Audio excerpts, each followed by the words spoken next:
नमस्कार दोस्तों, स्वागत है आप सभी का हमारे इस YouTube चैनल समग्र ज्ञान पर। दुनिया में हर किसी के लिए माता पिता बनना एक सौभाग्य होता है।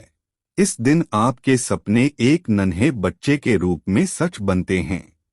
हर किसी को अपने घर में बच्चों की किलकारियां बहुत ही सुखदायक और आनंद देता है। वैसे तो रोना किसी का भी अच्छा नहीं लगता, पर जब घर में छोटा मेहमान आता है और जैसे ही उसके रोने की आवाज सुनाई देती है, घर के बाकी मेंबर खुशी से उसके लिए स्वागत गाने गाने लगते हैं। शायद ये एक मौका है जब किसी के रोने पर खुशी मनाई जाती है। बच्चा जब पैदा होता है तो उसके रोने को लेकर आपने बहुत तरह की बातें सुनी होंगी। कई बार बच्चा जब जन्म के तुरंत बाद रोता नहीं है तो डॉक्टर या नर्स उसे कोशिश करके रुलाते हैं।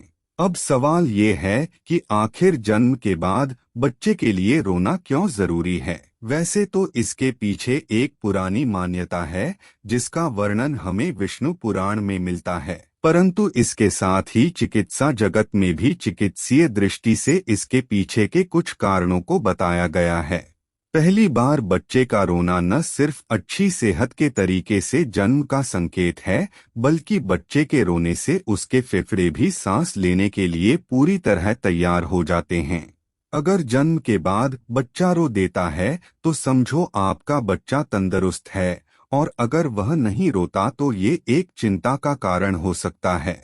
असल में बच्चा जब रोता है तो ये साफ हो जाता है कि बच्चे के फेफड़ों तक ऑक्सीजन सही तरीके से जा रही है और बच्चा पूरी तरह से सेहतमंद है। हालांकि कुछ लोग बच्चे के रोने से परेशान होने लगते हैं, पर उनका रोना परेशानी या चिंता की बात नहीं बल्कि उसके शारीरिक और मानसिक विकास के तौर से बहुत जरूरी होता है। बच्चा जब गर्भ में होता है तो वह एक थैली में रहता है।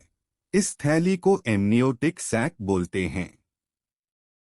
इस थैली में एमनियोटिक द्रव भरा रहता है। इस कारण शिशु के फेफड़ों में ऑक्सीजन नहीं होती है। गर्भ में होने के दौरान शिशु को सारा पोषण मां से गर्भनाल के जरिए से ही मिलता है। जब बच्चे का जन्म होता है तब भी वह इस गर्भनाल से जुड़ा होता है, जिसे गर्भ से बाहर आने के बाद काट देते हैं। इसके बाद बच्चे को उल्टा लटकाकर उसकी पीठ पर थपकी देकर उसके फेफड़ों से एमनियोटिक द्रव को निकाला जाता है ताकि बच्चे के फेफड़ों में ऑक्सीजन जा सके। जब बच्चे के फेफड़े से एमनियोटिक द्रव बाहर निकल जाता है तब उसके फेफड़े सांस लेने के लिए तैयार हो जाते हैं और बच्चा रोने लगता है, जिससे पता चलता है कि बच्चे के फेफड़े ठीक हैं और बच्चा भी ठीक है। वह जितना तेज रोता है उतना ही उसके तंदुरुस्त होने और उसके फेफड़े मजबूत होने का संकेत समझा जाता है। दोस्तों, बच्चों के रोने की एक और वजह है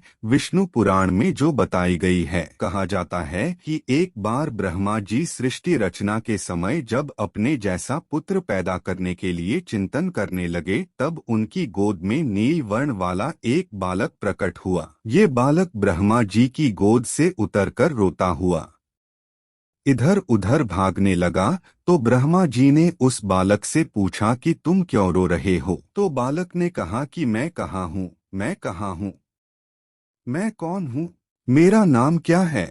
इस पर ब्रह्मा जी ने उसे बताया कि जन्म लेते ही तुमने रोना शुरू कर दिया, इसलिए अब से तुम्हारा नाम रुद्र है। ब्रह्मा जी द्वारा नाम बताने के बाद वह बालक 7 बार फिर से रोया, इसलिए ब्रह्मा जी ने उसे और 7 नाम दिए। इस तरह रुद्र के 8 नाम हो गए।